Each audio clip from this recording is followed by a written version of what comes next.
솔로몬이 여호와의 성전과 왕궁 건축하기를 마치며 자기가 이루기를 원하던 모든 것을 마친 때에 여호와께서 전에 기브온에서 나타나신 같이 다시 솔로몬에게 나타나사 여호와께서 그에게 이르시되 내 기도와 내가 내 앞에서 간구한 바를 내가 들었은즉 나는 내가 건축한 이 성전을 거룩하게 구별하여 내 이름을 영원히 그곳에 두며 내 눈길과 내 마음이 항상 거기에 있으리니 내가 만일 내 아버지 다윗이 행함같이 마음을 온전히 하고 바르게 하여 내 앞에서 행하며 내가 내게 명령한 대로 온갖 일에 순종하여 내 법도와 율례를 지키면 내가 내 아버지 다윗에게 말하기를 이스라엘의 왕위에 오를 사람이 내게서 끊어지지 아니하리라 한 대로 내 이스라엘의 왕위를 영원히 견고하게 하려니와 만일 너희나 너희의 자손이 아주 돌아서서 나를 따르지 아니하며 내가 너희 앞에 둔 나의 계명과 법도를 지키지 아니하고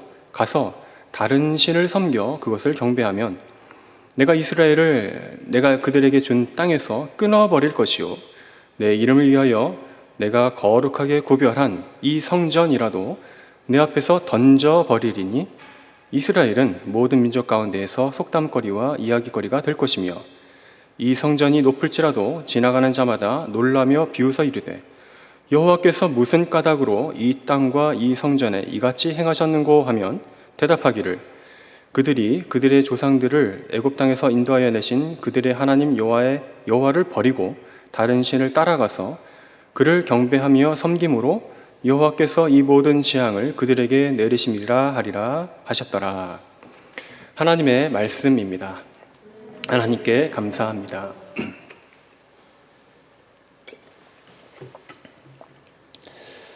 네, 오늘 본문은 열왕기상 9장 전체 말씀 가운데 첫 번째 단락만 우리 같이 읽어보았습니다.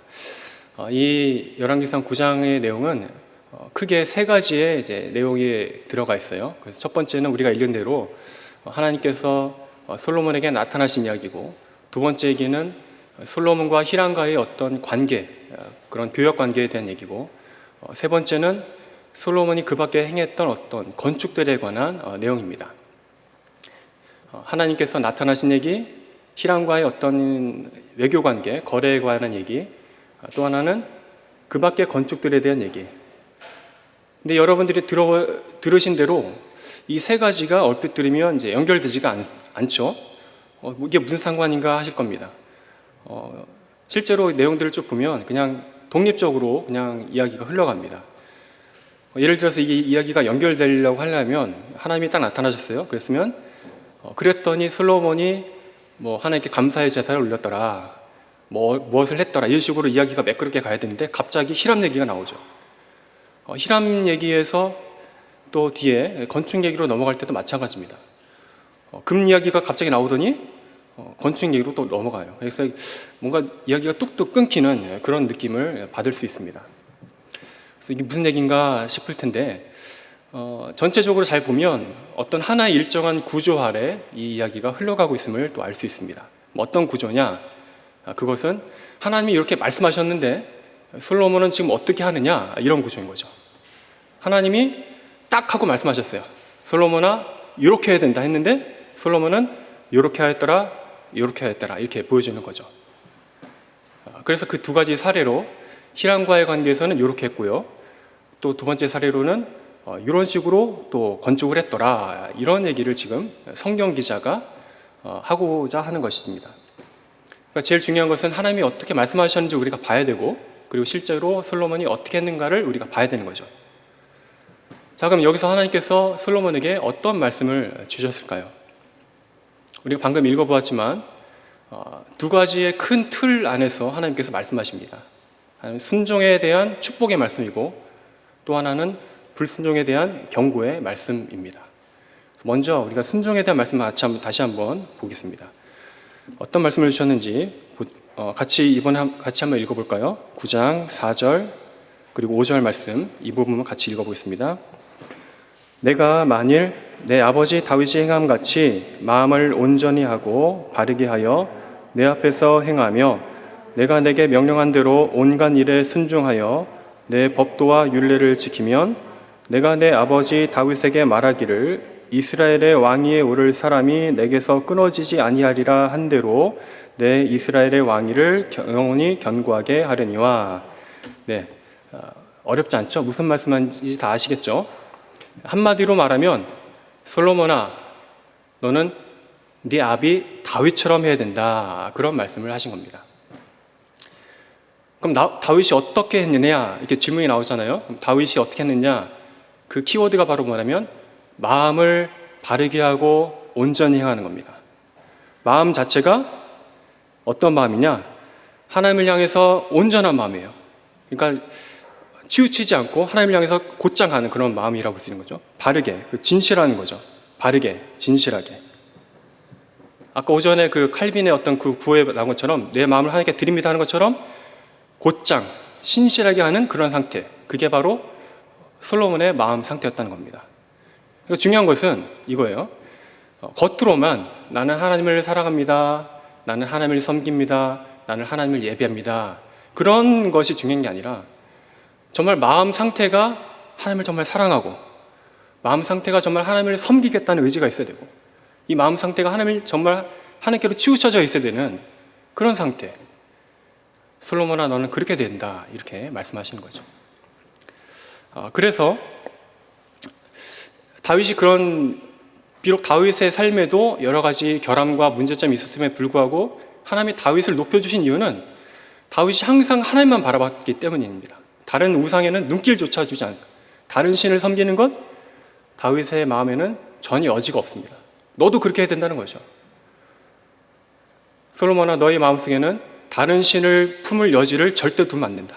다른 우상을 들여놓을 그런 어떠한 여지를 가져서는 안 된다. 이거를 지금 마음이란 말로서 강조해주고 있는 것입니다. 그걸 하라는 거죠. 구체적으로 또 이렇게 말씀하십니다. 법도와 율례를 지키라고 했어요. 법도와 율례, 이런 단어를 들으면 우리가 딱 뭔가 어렵잖아요. 근데 이 말은 법도와 율례라는 것은 그 당시의 생각에서 보면은 모세 오경을 말하는 겁니다.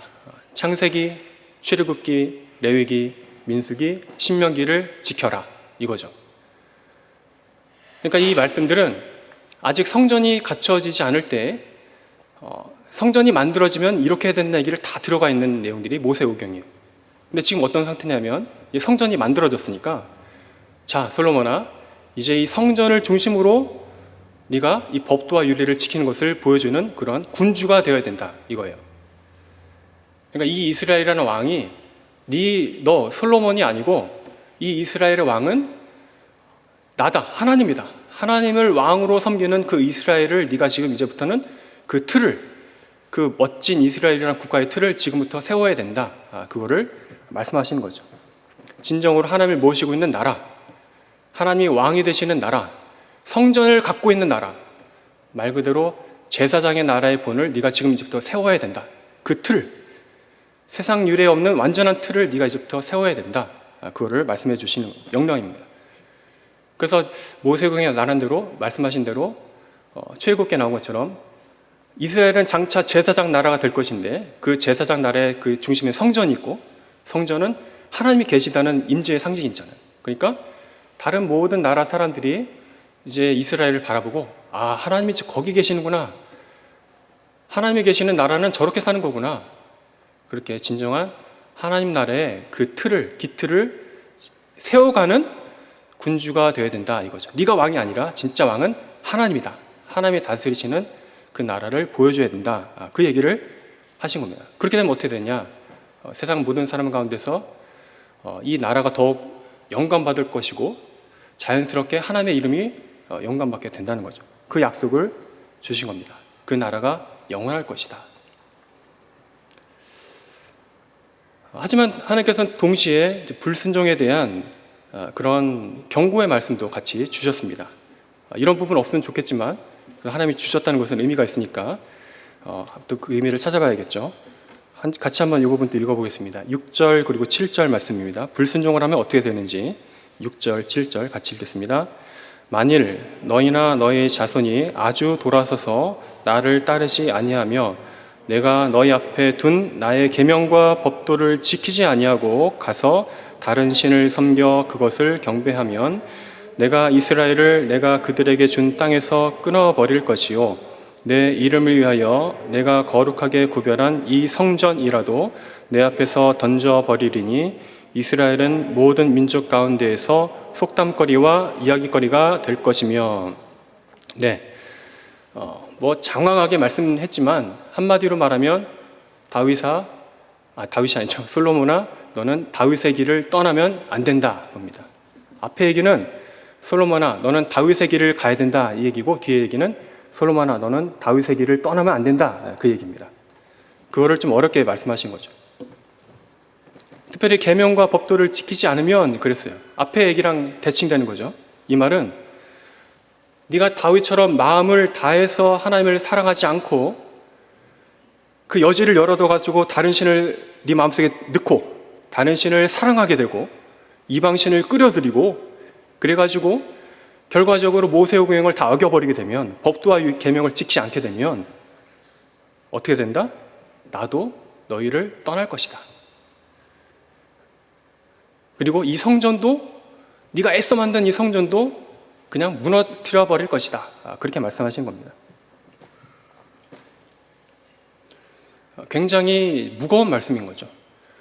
그렇게 열심히 성전을 7년에 걸쳐서 만들었는데 그것을 그냥 없애버리신다는 말씀입니다. 유대인들은 어떤 성전에 대한 자부심이 있었기 때문에 저 성전만 지키고 있다면 우리는 영원히 안전할 거야, 이런 관념이 다 있었어요. 근데 하나님께서 그것을 이미 경고하시면서 깨시는 거죠. 성전을 너무 믿지 마라. 그 건물에 나는 갇혀있지 않다. 이렇게 말씀하시는 거죠. 그 실제로 역사 가운데 성전이 완전히 무너지게 됩니다. 나중에 바벨론 군사들에 의해서.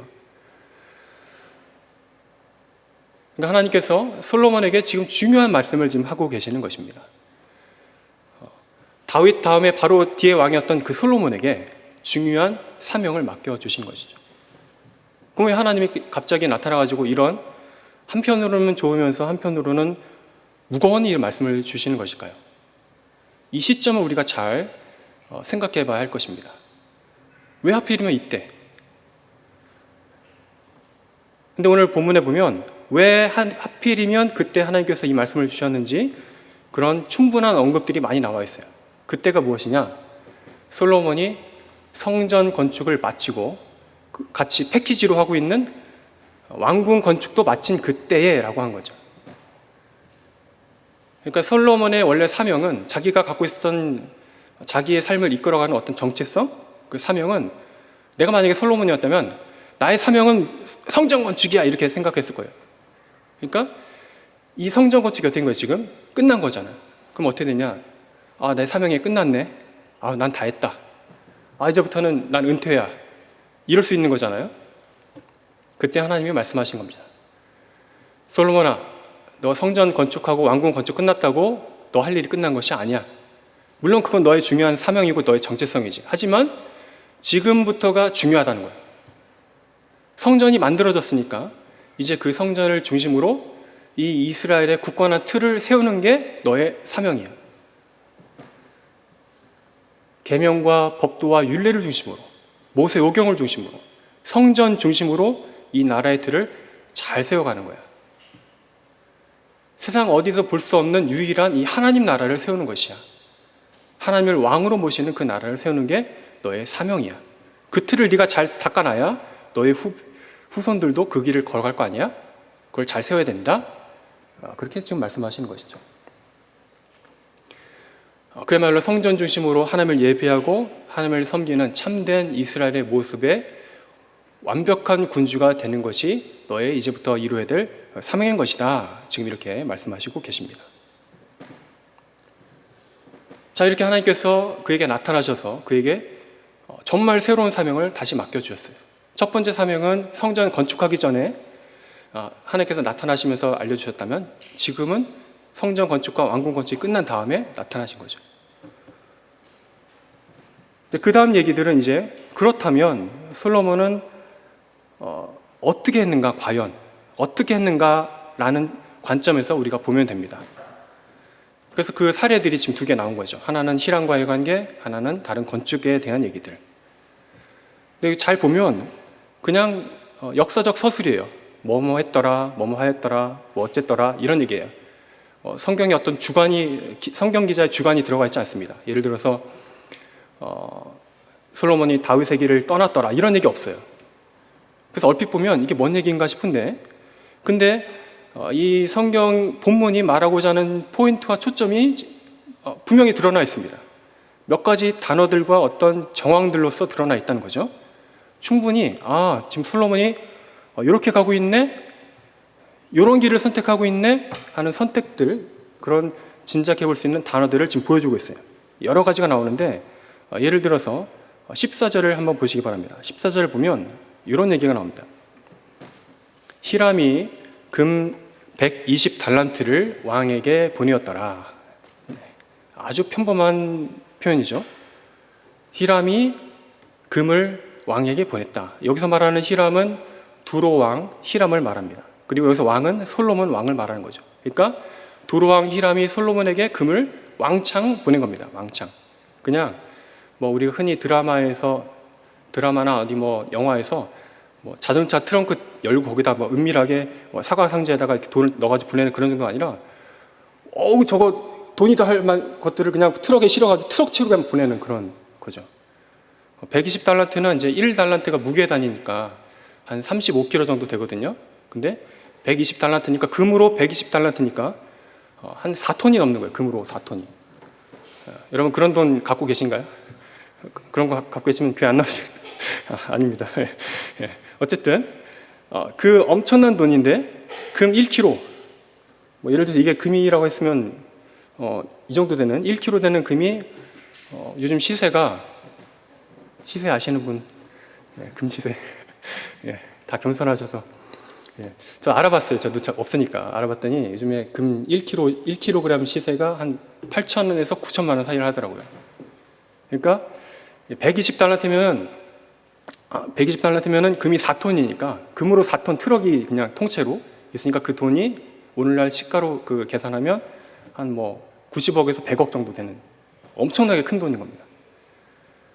실제로 그 당시에 이 정도의 돈이면 노예들 18만 명을 1년 내내 이제 부릴 수 있는 그런 몸값이라고 했어요. 그러니까 우리는 여기서 정리하자면 엄청나게 큰 금을 솔로몬이 받고 있구나, 그것만 기억하시면 됩니다. 그런 얘기가 또 나오는데 이제 28절을 보시면 나옵니다. 28절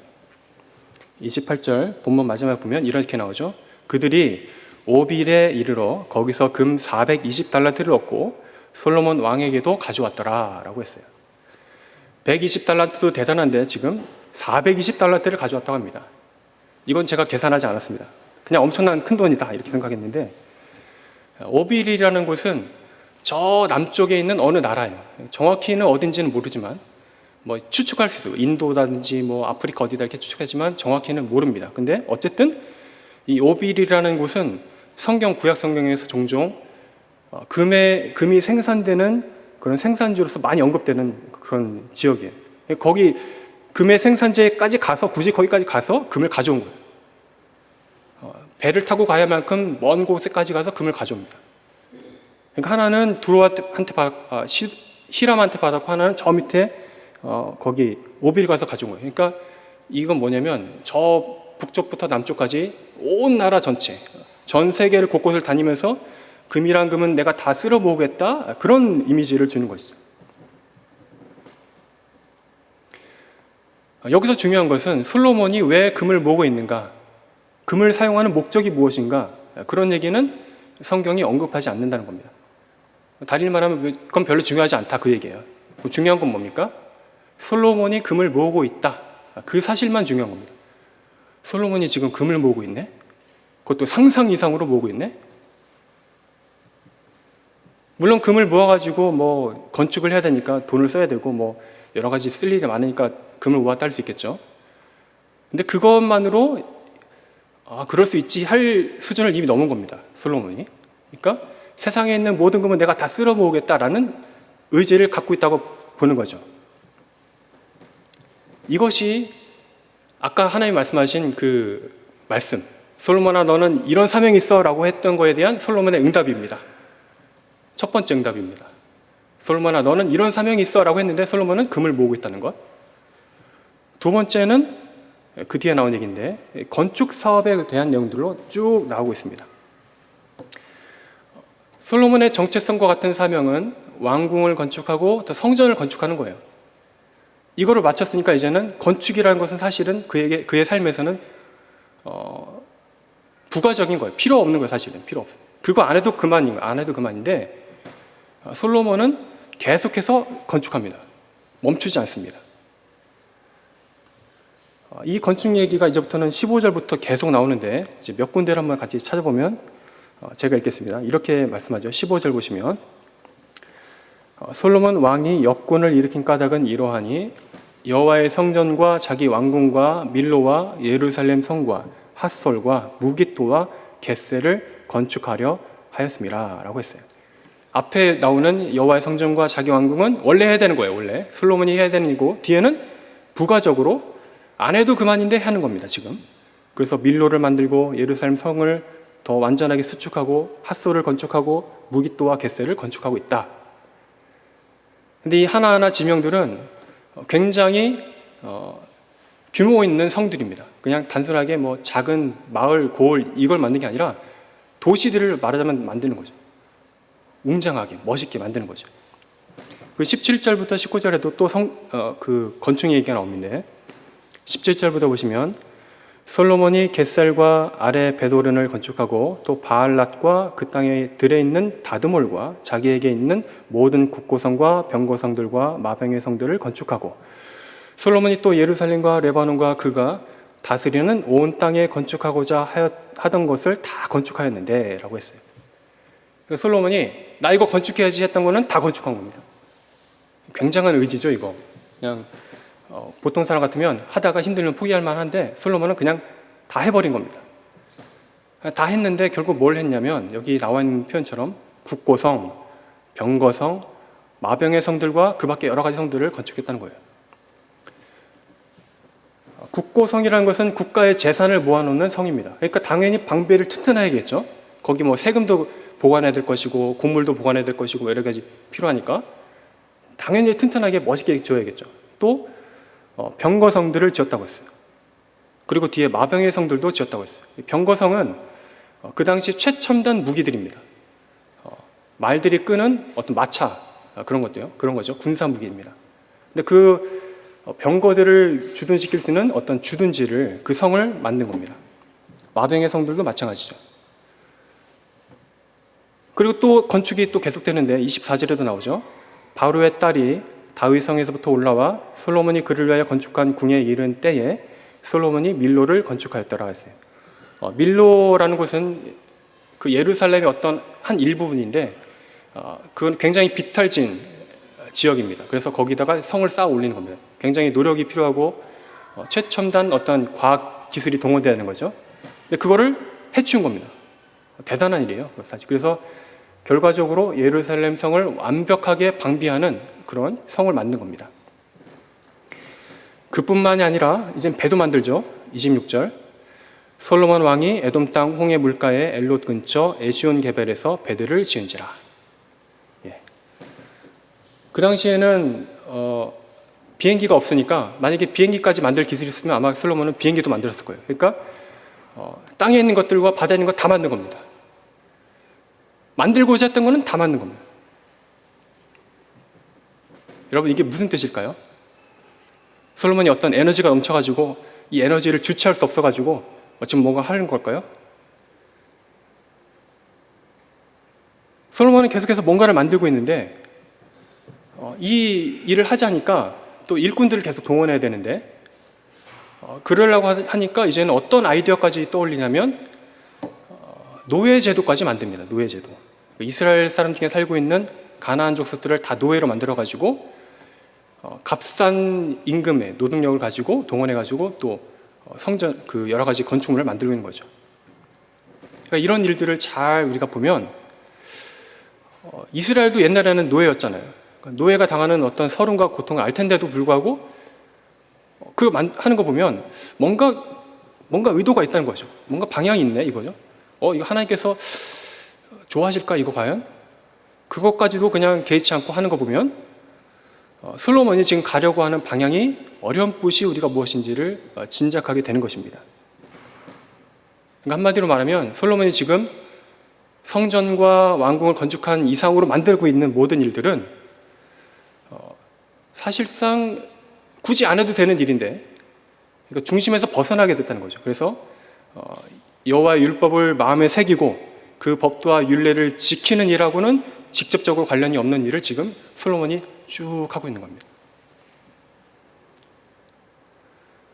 하나님께서 솔로몬아, 너는 여호와의 율법을 지키고 또 마음에 새기고 하나님을 사랑하는 일에 집중해야 된다라고 말씀하셨는데, 솔로몬은 거기에서 벗어나서 그거하고 직접적으로 관련이 없는 일들, 국가의 재산을 늘리고 금을 가져와가지고 늘리고 재산을 또 관리하고 군대들을 주둔시켜가지고 또 무역을 통해가지고 말하자면 뭐 블루오션을 개척하든지, 그래서 요거 돈 되겠네 하는 것들을 지금 다 찾아가지고 중개무역을 해가지고 국가의 이익을 증대시키는 일을 지금 하고 있는 것이죠. 그러니까 솔로몬이 하고자 하는 의도, 그 방향은 점점 희미했었는데 점점 분명하게 됩니다. 그것은 바로 하나님께서 말씀하신 성전 중심에 하나님 나라의 틀을 세워라 했는데, 그 틀이 아니고 그냥 흔히 세상 어느 나라 가도 흔히 볼 수 있는 그런 틀, 국가가 강하려면 어떻게 될까? 국방을 증대해야 된다, 재산을 강하게 된다, 정치를 확실하게 된다, 이런 틀, 중앙 집권적으로 왕권을 튼튼하게 된다, 그런 틀을 지금 세우고 있는 것이죠. 하나님께서는 성전을 중심으로 이 이스라엘이라는 나라의 고유함과 정체성을 세우는 그 틀을 세워야 된다, 이렇게 말씀하셨는데, 솔로몬은 그 틀이 아니라 그냥 세상에서 나라들이 보여주는 그런 틀을 지금 다 갖추고 있는 겁니다. 그러한 세상의 나라들이 세상 나라들이 흔히 보여주는 그런 틀은 성경이 이미 충분히 알려주신 그런 개념들인데, 특별히 세 가지 단어로 하나님께서 알려주셨어요. 하나는 금, 하나는 병거, 다른 하나는 아내들. 하나님이 금지하셨죠. 금을 모으지 말라, 병거를 모으지 말라, 아내들을 많이 거느리지 말라, 왕이 할 일은 그거다, 이렇게 말해주는 거죠. 근데 지금 솔로몬이 그러한 방향으로 가고자 합니다. 신명기 17장 한번 볼까요? 신명기 17장.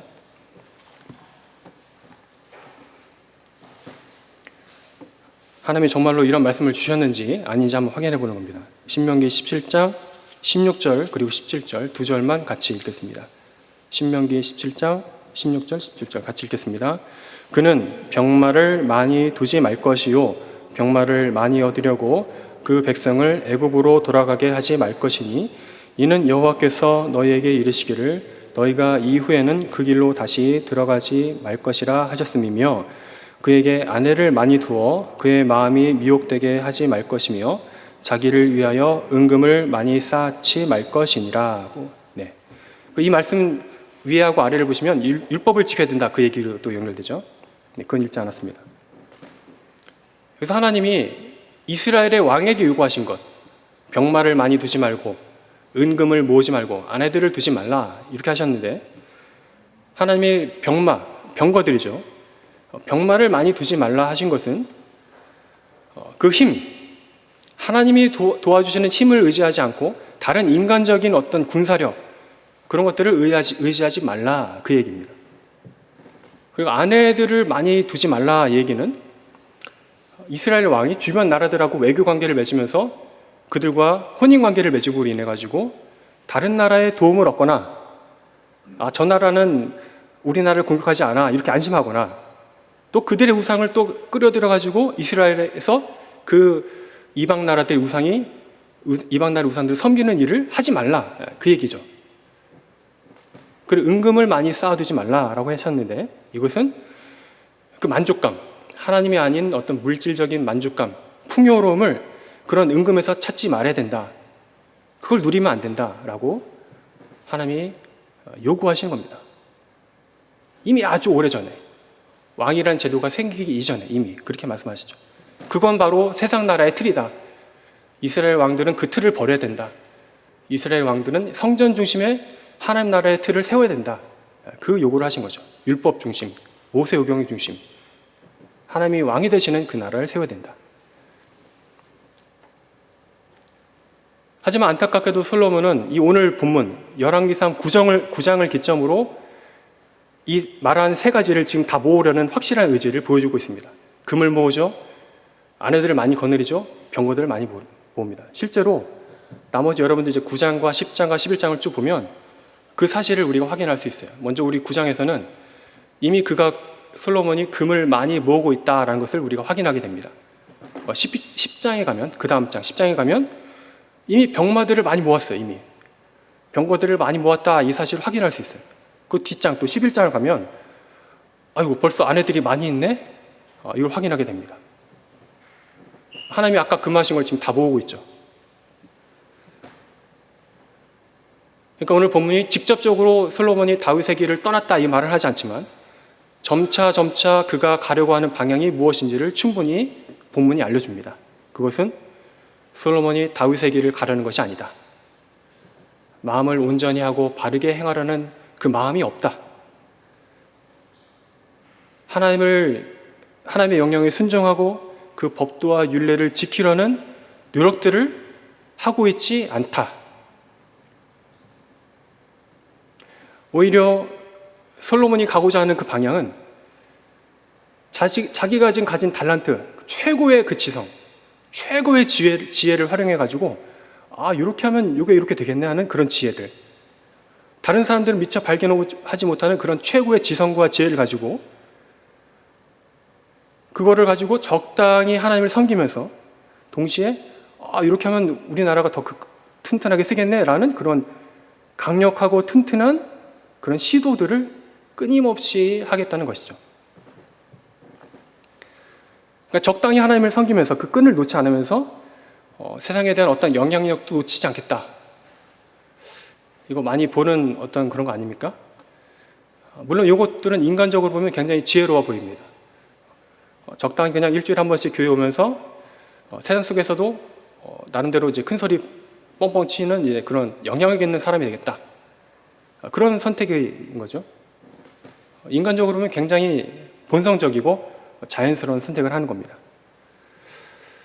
하지만 그가 진정 이스라엘의 왕이라면, 그리고 참된 신자라면 그런 이제 세상에 대한 염려와 걱정조차도 다윗처럼 마음을 굳건히 해가지고 하나님, 내가 사실은 이런 고민이 있습니다. 적들이 우리를 침범하면 어떻게 하죠? 사실 하나님 이거 좀 건축하고 싶은데 어떨까요? 이런 식으로 하나님의 마음과 결탁해가지고 그것을 하나님의 뜻 안에서, 지혜 안에서 이렇게 활용했다면 더 좋았을 텐데 그건 분리되어 있는 거죠, 솔로몬이. 그런 의도 없이 하나님을 섬기는 것은 섬기는 대로, 자기의 최고의 지성과 지혜는 지혜대로 해서 세상에 걷던 그런 일들을 하고 있는 것이죠. 이건 분명히 말하면 다윗의 길이 아닙니다. 그러니까 물론 솔로몬이 완벽하게 하나님을 섬기는 신앙에서 떠난 것은 아니에요. 25절에도 나와 있는 것처럼 그는 한 해 3번이나 번제를 드렸다고 했습니다. 그러니까 겉으로는, 형식적으로는 여호와를 섬기는 신앙을 계속 유지해 갔던 것이죠. 하지만 그 마음이 이미 떠났습니다. 마음이 갈라졌어요. 거기까지였던 거예요. 겉모습은 남아있지만 하나님을 섬기는 그 마음에서 떠나서 그 이상의, 그 섬기는 겉모양 이상의 하나님의 은혜를 구하고 있지 않는 것이죠. 여러분, 이것이 굉장히 중요한 일입니다. 하나님의 그 은혜를 구하는 것. 이 정도면 되겠네. 이 정도 삶이면 하나님의 은혜가 없어도 되겠네 라는 것과, 그럼에도 불구하고 나는 하나님의 은혜가 필요합니다 라고 하는 태도는 완전히 다른 것이죠. 실제로 참된 신자는 언제나 하나님의 은혜를 구하는 삶이어야 합니다. 그 사람이 부유한 삶을 살던 가난한 삶을 살던 건강하던 아니면 아프던 항상 하나님의 은혜가 필요합니다 라는 그 삶을 살아야 하는 것이죠. 그게 마음의 방향이 되어야 되는 것이죠. 매 순간 하나님의 은혜를 구해야 되고 하나님의 은혜가 필요하다는 그런 겸손한 태도와 마음의 가짐이 필요하다는 것이죠. 하나님의 매 순간 나를 도우시는 하나님의 도우심이 없으면 나는 살아갈 수 없습니다. 그런 태도, 하나님의 은혜와 도우심이 인정하고 또 겸손하게 살아가는 그 태도, 그것이 우리에게 참된 신자에게 필요한 태도인 것이죠. 왜냐하면 그렇게 하나님의 은혜를 구하는 그런 삶의 태도야말로 진정한 다윗의 길이기 때문이에요. 다윗은 하나님 앞에서 항상 갈급한 심령이었어요. 하나님, 이 정도는 없어도 되겠는데? 다윗의 삶에는 한 번도 그런 적이 없습니다. 물론 죄를 지었고 연약한 순간이 있었지만 금방 돌이키고 하나님의 도우심이 필요합니다. 하나님의 은혜가 필요합니다. 라고 했던 사람이 다윗이었던 것이죠. 하지만 그런 솔로몬은 그런 붙인 다윗의 길이 아니라 이 정도면 우리나라 튼튼하네. 이 정도면 내가 할 만하네. 하나님의 은혜와 도움이 없어도 이 정도는 내가 감당할 수 있네. 라는 그런 의도를 갖고 그 길을 걸어갔기 때문에 그의 삶이 그 이상으로 복된 삶이 되지 못했던 것입니다. 이것이 오늘 본문을 통해서 우리에게 주시는 하나님의 중요한 말씀의 교훈이 될 것입니다. 다시 말해서 솔로몬의 예를 다시 한번 들면, 만약에 솔로몬이 항상 하나님의 그런 은혜를 구하고 겸손한 마음으로 내가 비록 이렇게 위대한 이스라엘의 왕이지만 그래도 하나님의 도움이 필요합니다. 하나님의 은혜가 필요합니다. 라는 마음을 가지고 하나님을 사랑해서 그 성전 중심으로 십계명 중심으로 그리고 그 모세오경 중심으로 말씀을 지키고 말씀을 행하고 또 우상을 절대 섬기지 않고 그렇게 하나님만을 사랑하면서 또 그 이스라엘을 다스릴 때도 공의와 또 정의로 이스라엘을 다스리면서 또 이웃 나라와의 관계에 있어서도 하나님의 자비를 드러내고 사랑을 드러내고 하는 그러한 이스라엘의 군주가 되었다면 솔로몬의 인생은 더욱더 값진 인생이 되었을지도 모릅니다. 하지만 솔로몬은 그 모든 것을 떠나서 내 힘과 내 지혜로 이제는 살만하다. 난 이만큼 이루었고 더 할 수 있다. 자기의 가능성을 믿고 또 그렇게 추진했기 때문에 그 이상으로 그리고 하나님 보실 때에 진정한 가치 있는 인생이었는가라고 했을 때에 그런 확실한 답을 얻을 수 없다는 것이죠. 그 이상의 인생은 보잘것없는 인생이 되는 것이죠. 우리도 마찬가지입니다. 과연 우리의 인생이 무엇으로 빛나게 될까요? 우리 인생을 어떻게 해야 가치 있게 만들 수 있을까요? 내가 가진 재능들, 달란트들, 환경과 어떤 재능과 이런 모든 것들 통해서 그것으로 내 인생이 가치 있게 되고 또 빛나게 될까요? 우리의 삶을 빛나게 하고 가치 있게 만드는 것은 우리 안에서 나올 수 없는 것입니다. 그리고 하나님의 은혜가 필요한 것이죠. 어제나 오늘이나 항상 동일한 것입니다. 참된 빛 대신 예수 그리스도께서 우리 삶에 비춰주시는 그 조명에 따라서 말씀의 빛에 의해서 이끌려가는 그 삶에 따라서 우리의 삶이 더욱더 가치 있게 될 것이고 더욱 빛나게 될 것입니다. 성경이 비춰주시는 그 빛을 우리가 반사해서 그 빛대로 이끌려 가야지 우리의 삶이 가치 있고 빛나게 되는 것이지 그 빛을 덮고 감추고 해서 그거와 상관없이 우리가 살아간다면 그것은 빛나는 인생, 가치 있는 인생이라 할 수 없습니다. 특히 솔로몬에게 성전 중심의 삶이 요구됐던 것처럼 오늘 우리에게도 동일하게 성전 중심의 삶이 요구되는 것이죠. 바로 참된 성전이 되시는 예수 그리스도의 중심의 삶을 살아야 한다는 것입니다.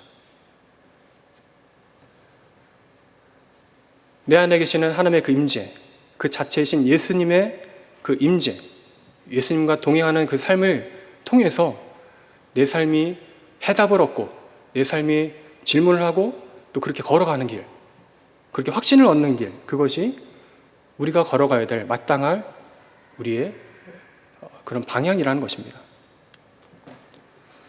이러한 그리스도 중심의 삶이 곧 여러분의 삶이 되시기를 바랍니다. 그래서 그분 뜻대로 예수 그리스도의 뜻대로 하나님을 진짜 마음을 다해서 온전히 사랑하고 또 이웃을 내 자신같이 사랑하며 하나님의 이웃들에게 그 하나님의 사랑과 자비를 드러내는 그러한 진정한 완전한 사랑의 실천의 삶이 되시기를 바랍니다. 그렇게 그런 예수 그리스도 중심의 삶이 될 때에 하나님께서는 우리의 삶을 보다 빛나게 하시며 또 가치 있다고 하실 것이고 또 아름답다 하실 것이고 또 마침내 마지막 날에 우리를 크게 칭찬하실 것입니다. 그런 확신을 가지고 항상 다윗의 길, 하나님께서 원하시는 그 성전 중심의 예수 그리스도 중심의 삶을 사시기를 간절히 소원합니다.